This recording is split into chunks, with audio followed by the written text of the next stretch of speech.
집합의 연산 1단계, 집합의 연산법칙 첫 번째 시간입니다. 자, 우리가 사칙연산의 연산법칙에 대해서는 이미 알고 있죠. 이 사칙연산들은 교환법칙, 그리고 결합법칙, 그리고 분배법칙, 이 세 가지 연산법칙을 따른다고 했습니다. 자, 이게 뭔지 기억이 안 나셔도 제가 지금부터 설명을 해드리면 이게 다 교환법칙이었고 결합법칙이었고 분배법칙이었구나 라고 생각을 하실 겁니다. 우리가 늘 쓰고 있던 법칙들이거든요. 자, 우선 교환법칙은 뭐냐, 예를 들어서 이렇게 A 더하기 B, A랑 B가 더하기라는 연산으로 묶여있다고 하면 이 연산의 앞뒤에 있는 값들끼리 교환을 해줄 수 있다, 바꿔줄 수 있다는 겁니다. B 더하기 A 이렇게 돼도 결과값이 똑같다. 너무 당연한 얘기죠. 자, 결합법칙, 분배법칙도 이제는 너무 당연하게 쓰고 있었을 거예요. 자, 결합법칙이 뭐였냐면요, 예를 들어서 이렇게 A, B, C가 두 개의 더하기로 묶여있다고 한번 해볼게요. 자, 그럼 이렇게 두 개의 더하기 중에서 어떤 더하기를 먼저 연산할 거냐는 거예요. 예를 들어서 이렇게 앞에 있는 더하기를 먼저 할 수 있겠죠. A랑 B를 먼저 더하고 그 다음에 C를 더할 수도 있습니다. 그런데 얘 같은 경우는요, 뒤에 있는 더하기, 그러니까 B랑 C를 먼저 더하고 그 다음에 앞에 있는 A를 더해도 어떤 연산이 이렇게 반복될 때 앞에 있는 걸 먼저 하든지 뒤에 있는 걸 먼저 하든지 그 결과가 다르지 않다면 그 연산은 결합법칙이 성립한다라고 얘기할 수 있는 겁니다. 분배법칙은 뭐예요? 이 결합법칙을 거꾸로 이렇게 괄호 안에 묶여있는 것들을 이렇게 곱하기랑 나누기 같은 걸로 묶여있다고 하면 풀어준다는 거죠. 각각의 연산을 분배해준다 해서 분배법칙이었습니다. 자, 근데 우리가 지금 사칙연산의 연산법칙을 배우자는 게 아니고요. 오늘 배워야 될 건 뭐예요? 집합의 연산법칙이잖아요. 근데 집합의 연산법칙도요, 결론부터 말씀드리자면 이 세 가지 법칙을 그대로 따릅니다. 그 대신 집합의 연산에서는 연산 기호가 딱 두 개만 있다고 생각하시면 돼요.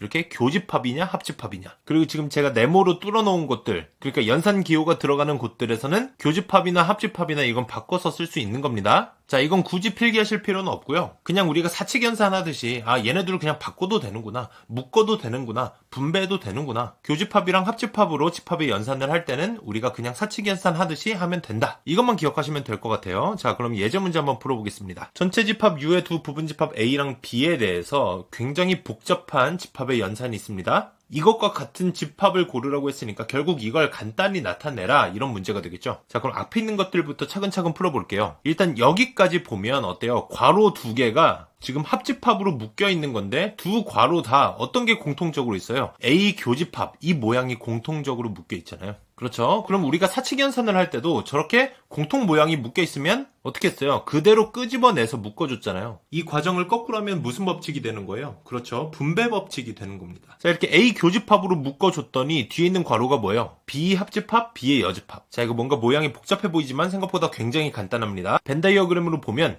B랑 B 여집합, 그러니까 B 부분이랑 그 바깥 부분, 얘네 둘을 합쳤대요. 그럼 뭐예요? 전체 집합이잖아요. 그렇죠? 그냥 전체 집합 U다, 이렇게 얘기를 해주면 되는 거고요. 그러면 A와 U의 교집합을 구하라고 하면 뭐예요? 겹치는 부분은 A죠. 그래서 여기까지 정리했을 때 A다, 이렇게 간단하게 정리할 수 있는 겁니다. 그럼 이제 이 뒷부분을 붙여서 생각을 해보면요, 이제는 어때요? A랑 뒤에 있는 괄호로 묶여있는 집합들, 그 두 집합의 합집합을 구하는 건데요, 괄호로 묶여있으니까 이거를 분배해줄 수 있겠다. 무슨 법칙입니까? 분배법칙을 쓸 수 있는 거죠. 우린 괄호가 보이면 풀어준다. 그래서 이것도 사칙연산 하듯이 그냥 곱하기로 곱해져 있다, 이렇게 생각을 해보세요. 합집합 기호가 곱하기, 그리고 교집합 기호가 더하기였다면 어떻게 분배했을지 이런 식으로 똑같이 해보시면 되는 거예요. 자, 그럼 하나씩 이렇게 A 합집합, A 여집합, 그리고 뒤에 있는 거는 A 합집합 B, 이 두 집합의 교집합으로 바꿔줄 수 있는 거죠. 자, 근데 여기 앞에 있는 거 뭐예요? A 합집합, A 여집합, 이거 아까 했었죠? 어떤 집합과 그 여집합의 합집합이면 뭐예요? 전체 집합이 된다. 자, 그리고 그 전체 집합과 A 합 B의 교집합, 이 둘이 겹치는 부분 뭐예요? 결국에 A 합 B가 되는 거죠. 이렇게 간단하게 정리할 수 있는 겁니다. 그래서 정답은 4번이 되겠죠? 다음 문제 보겠습니다. 전체 집합 U의 세 부분 집합 A, B, C가 있는데요. 문제에서 보니까 차집합이 두 개가 나와 있습니다. A에서 B를 뺀 차집합, A에서 C를 뺀 차집합. 이 두 집합의 교집합을 구하라 그랬어요. 자, 그럼 어때요? 우리 방금 전에 배웠었던 거 그대로 응용할 수 있을 것 같잖아요. 지금 괄호 두 개가 교집합으로 묶여 있는데 두 괄호를 보니까 둘 다 A 빼기가 있잖아요. 그럼 어떻게 할 수 있다? 이렇게 A 빼기처럼 겹치는 부분을 묶어서 끄집어낼 수 있다. 자, 이 과정을 거꾸로 하면 뭐라 그랬어요? 분배법칙이라고 했었죠. 그럼 어떻게 됩니까? 이 모양이 똑같은 게 있습니까? 3번에 있죠. 그럼 정답은 3번이다, 이렇게 대답하실 수도 있는데요, 이렇게 푸시면 절대 안 됩니다. 자, 여기서 어떤 부분이 오류가 있었냐면요, 사실 저 차집합 빼기 기호는요, 실제 집합의 연산에서 사용하는 연산 기호가 아니에요. 집합의 연산에서는 합집합과 교집합을 이용해서 연산을 하거든요. 그렇기 때문에 방금 우리가 했던 결합법칙을 그대로 적용할 수가 없는 거죠, 사실. 그럼 우린 뭐부터 해줘야 되냐? 이 차집합을요, 합집합과 교집합을 이용해서 표현할 줄 알아야 되는 겁니다. 이해되셨나요? 자, 그러면 차집합의 여러 가지 표현에 대해서 배워보면서 어떻게 합집합과 교집합으로 표현할 수 있는지 배워보겠습니다. 자, 우선 A에서 B를 뺀 차집합은 이 부분이죠. 순수 A 안에서 B가 겹치는 부분을 빼준다. 자, 이걸 표현할 수 있는 가장 간단한 방법, 이렇게 A 빼기 B 이렇게 표현할 수 있겠죠. 자, 그리고 두 번째 방법이 있습니다. 이건 방법이 좀 여러 가지가 있어요. 자, 두 번째, 일단 A에서 출발해서요, 어느 부분만 빼주면 돼요. 그렇죠. 저기 A 교 B, 저 교집합 부분만 빼주면 되잖아요. 그래서 A에서 A 교 B를 빼준다. 자, 이렇게 표현할 수도 있고요. 아니면 애초에 처음부터 A랑 B를 합쳐버려요. A 합 B에서 여기서 뭐만 빼주면 돼요? B를 빼주면 되겠죠. 자, 이런 방법들이 있는데 이 1, 2, 3번은 공통적인 문제가 있어요. 셋 다 빼기 기호가 있기 때문에 집합의 연산에서는 사용할 수가 없는 거죠. 왜냐? 집합의 연산에서는 합집합과 교집합만을 이용해서 표현을 해줘야 되기 때문에. 자, 그래서 이번엔 마지막으로 합집합과 교집합만을 이용해서 표현을 해보도록 하겠습니다. 자, 그걸 어떻게 표현하냐면요, 우선 A에서 출발해서요, 저 A에서 교집합 부분을 제외한 순수 A 부분만 남겨야 되기 때문에 일정 부분을 덜어내야 되는 거라서 교집합과 합집합 중에 어떤 걸 쓰는 게 좋을까요? 그렇죠. 교집합을 써야 됩니다. 합집합을 쓰게 되면 최소 더 늘어날 수밖에 없잖아요. 교집합을 써야지 넓이가 더 줄어들 거다. 그럼 어떤 부분이랑 겹쳐야 되냐? 이 B의 여집합이랑 겹치면 되는 거예요. 그렇죠? B의 여집합이랑 겹치는 부분, 저 노란색으로 색칠한 부분이랑 빨간색으로 빗금금 부분, 이 둘이 겹치는 부분이니까 교집합. 이렇게 되면 순수 A, 그러니까 A에서 B를 뺀 차집합의 부분을 교집합을 이용해서 표현할 수 있게 됐죠. 그래서 이렇게 표현하고 나면 집합의 연산에서 활용할 수 있다는 겁니다. 자, 여기까지 필기하시고요. 가능하면 암기까지 해두시는 게 좋습니다.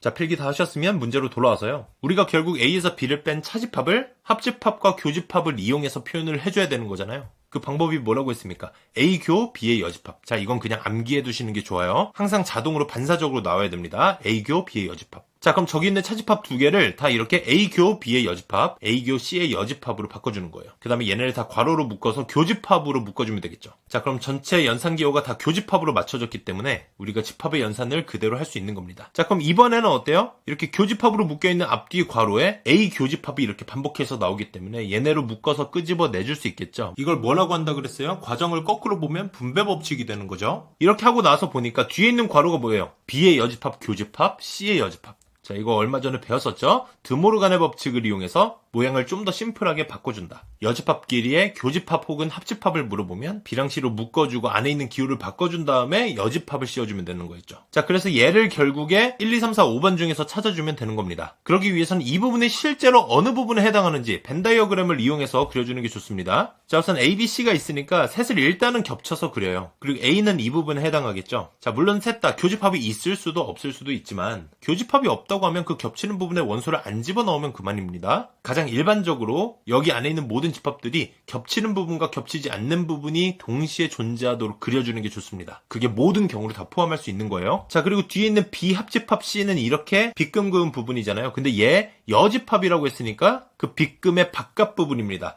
얘랑 아까 색칠한 노란색 A에 겹치는 부분은 어때요? 이 부분이잖아요. 그렇죠? 결국에 순수 A인 부분이에요. B랑 C랑 절대 겹치지 않는 순수 A인 부분. 그러니까 1, 2, 3, 4, 5번 중에서 저렇게 순수 A에 해당하는 부분이 있다면 그게 정답이 된다는 겁니다. 자, 그럼 1번 먼저 보겠습니다. A 교 B는 이 부분이 되잖아요. 거기에서 C에 해당하는 부분만 빼준 겁니다. 차집합이에요. 그럼 노란색 부분에서 저 빗금 부분만 뺀다고 해서 저 순수 A가 되진 않겠죠? 1번 틀렸습니다. 자, 그리고 2번 보겠습니다. 이번에 A 합 C, 저 노란색으로 색칠한 부분에서 B에 해당하는 부분은 뭐예요? 저 빗금 그은 부분이잖아요. 그걸 뺀다고 해서 오른쪽에 있는 순수 A, 저 하늘색 부분이 되진 않겠죠? 그래서 2번도 틀렸고요. 3번 볼게요. 이번엔 A에서 B와 C의 교집합 부분, 저 빗금 그은 부분만 빼주는 거예요. 이것도 저 오른쪽 하늘색 부분이랑은 다르죠. 그래서 3번은 틀렸고요. 4번은 어때요? A에서 B와 C의 합집합 부분만 뺀 거잖아요. 그럼 노란색 부분에서 저 빗금 그은 부분을 빼게 되겠죠. 그럼 어때요? 오른쪽에 있는 하늘색 부분이랑 정확히 일치하죠. 그래서 4번이 정답이 되는 거고요. 5번도 마저 보면요, A와 C의 교집합 노란색 부분이죠. 여기서 B에 겹치는 부분, 저 빗금 그은 부분만 빼준다고 해서 오른쪽이랑 일치하진 않겠죠. 그래서 5번도 틀렸습니다. 자, 이렇게 푸는 방법도 있고요. 다른 방법도 있어서 소개해 드릴게요. 결국에 아까 A랑 B 합 C의 여집합,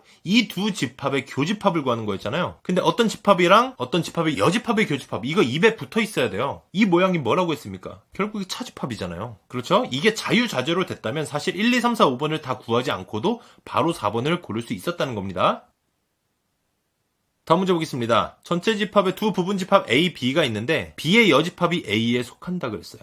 그러면 A랑 B를 어떻게 그려야 되지? 자, 너무 복잡하게 생각하지 마시고요. 결국 B의 여집합이 A 안에 부분 집합으로 그려지면 되는 거잖아요. 그럼 벤 다이어그램을 이렇게 그려보면 되는 거예요. 굳이 A랑 B를 그릴 필요 없습니다. A 안에 B의 여집합이 들어있다. 이렇게 생각할 수 있겠죠. 자, 이런 상황에서 1, 2, 3, 4, 5번을 다 보면서 각각의 식들을 정리해보면 5개 중에 하나만 다른 값이 나온다는 거예요. 자, 1번 먼저 보겠습니다. 자, 우선 A의 여집합은 이 부분이고 B는 어디예요? 지금 B의 여집합이 포함이 되어 있기 때문에 B는 B의 여집합의 여집합인 거죠. 그렇죠? B의 여집합과 B는 서로 여집합 관계이기 때문에. 자, 근데 이 둘의 교집합이에요. 교집합하면 어디가 남겠어요? 당연히 그냥 A의 여집합만 남는 겁니다. 그래서 1번은 정리했더니 A의 여집합이 나왔고요. 자, 2번도 정리했을 때 똑같은 값이 나오는지 한번 확인을 해볼게요. 우선 A의 여집합, 이건 지금 노란색 색칠한 부분 똑같죠? 그 다음에 A와 B의 합집합이에요. 물론 이거 벤 다이어그램을 이용해서 색칠해가면서 구할 수도 있는데요. 우리가 이번에 집합의 연산 법칙을 배웠기 때문에 그 연산 법칙을 이용해서 정리하는 걸 연습을 해보겠습니다. 자, 어때요? 뒤에 괄호로 묶여있기 때문에 분배 법칙을 이용해서 풀어줄 수 있겠죠. 그러면 A 여집합 교집합을 앞에 있는 A, 뒤에 있는 B에 각각 분배를 해준 다음에 그게 합집합으로 묶인다. 자, 근데 이 앞에 있는 A 여집합이랑 A의 교집합을 보면요. 여집합끼리의 교집합이 있습니까? 없겠죠. 그래서 얘는 공집합이 되는 거예요.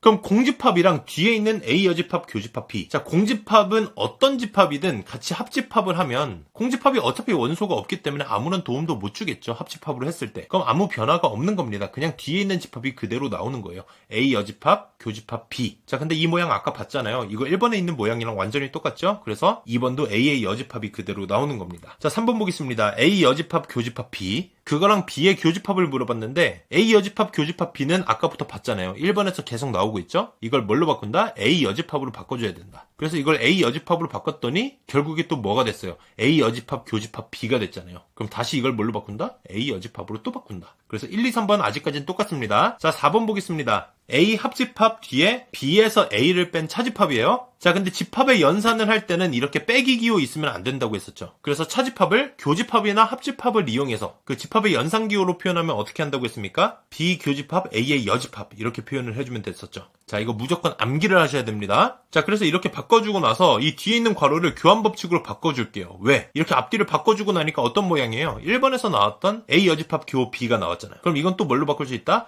A 여집합으로 바꿔줄 수 있다. 자, 그럼 여기서 마지막으로 정리해야 되는데 A라는 집합과 그 집합의 여집합의 합집합. 자, 어떤 집합이든 자기의 여집합이랑 합집합을 해버리면 뭐가 나와요? 전체 집합이 나올 수밖에 없겠죠. 그래서 4번만 다른 값이 나오게 됩니다. 그래서 정답은 4번이고요. 5번도 마저 보면요. 뭔가 되게 복잡하게 생겼잖아요. 그래서 이걸 결합법칙으로 묶어주고 싶은데 괄호 안에 있는 것들이 지금 A 여집합, 합집합 그리고 뒤에 있는 건 A 여집합, 교집합이에요. 그래서 결합법칙으로 묶을 수도 없습니다. 그럼 앞에서부터 그냥 차근차근 풀어줘야 될 것 같아요. 자, 그럼 이걸 좀 더 쉽게 이해하면서 풀기 위해서 아까 봤던 벤 다이어그램 다시 한번 꺼내보겠습니다. 우선 A의 여집합은 이렇게 노란색으로 색칠한 바깥 부분이고요. B는 이 부분이었잖아요. 이 둘의 합집합이에요. 그럼 뭐만 남아요? 이 빗금 그은 부분이 오히려 다 포함할 거 아니에요. 빗금 그은 부분 뭡니까? 결국 B가 된다는 겁니다. 여기까지 이해되셨죠? 자, 그리고 뒤에 있는 A의 여집합 교 B는 뭐였어요? 이거 계속 반복되고 있는 거죠. 1번에서부터 얘는 A의 여집합으로 보면 된다. 자, 이 두 집합을 교집합으로 묶어준 거잖아요. 자, 그럼 B 교 A여 이렇게 보면 모양이 잘 안 보이니까 이 둘을 교환법칙으로 바꿔줬더니 뭐예요? A여 교 B 1번부터 계속 나오고 있죠?